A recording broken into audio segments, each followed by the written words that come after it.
मृत्यु के बाद अगला जन्म किसी न किसी रूप में होता है। आपका अगला जन्म किस रूप में होना है, यह पहले ही निर्धारित हो चुका है और इसका निर्धारण आपने स्वयं अपने कर्मों के आधार पर किया है।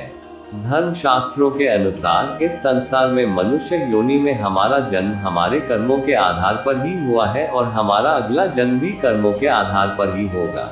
गरुड़ पुराण के अनुसार व्यक्ति के अच्छे या बुरे कर्मों के आधार पर उसका अगला जन्म होता है। मृत्यु को लेकर गीता में भगवान श्री कृष्ण कहते हैं कि जन्म और मृत्यु जीवन का ऐसा चक्र है जिससे हर किसी को गुजरना पड़ता है।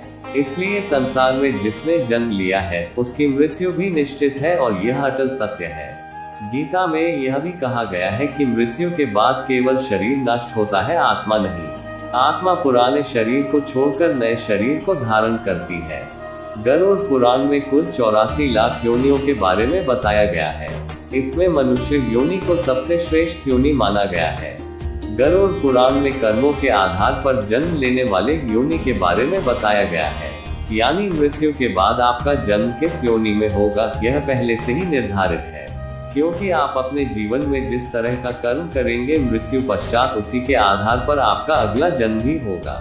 तो आइए जानते हैं ऐसे कर्मों के बारे में जिससे अगला जन्म निर्धारित होता है। इससे पहले आपसे अनुरोध है कि आपने अभी तक चैनल को सब्सक्राइब नहीं किया है तो मेहरबानी करके चैनल को सब्सक्राइब कर लीजिए।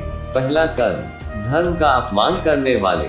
जो व्यक्ति धर्म, वेद, पुराण जैसे धार्मिक ग्रंथों का अपमान करता है, ईश्वर के प्रति श्रद्धा भाव नहीं रखता और पूजा पाठ नहीं करता है, वह आस्तिक कहलाता है।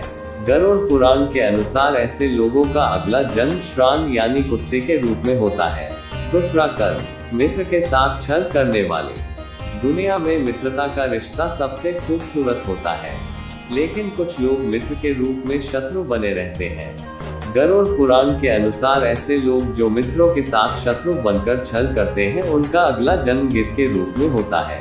तीसरा कर्म, लोगों को मूर्ख बनाने वाले।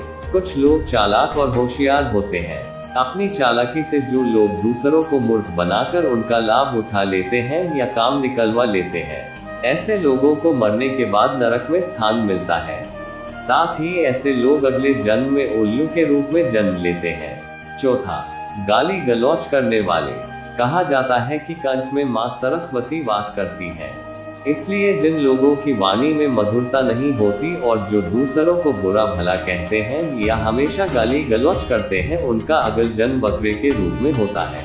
तो दोस्तों, आपको यह वीडियो पसंद आए तो वीडियो को लाइक करें, शेयर करें और कमेंट जरूर करें।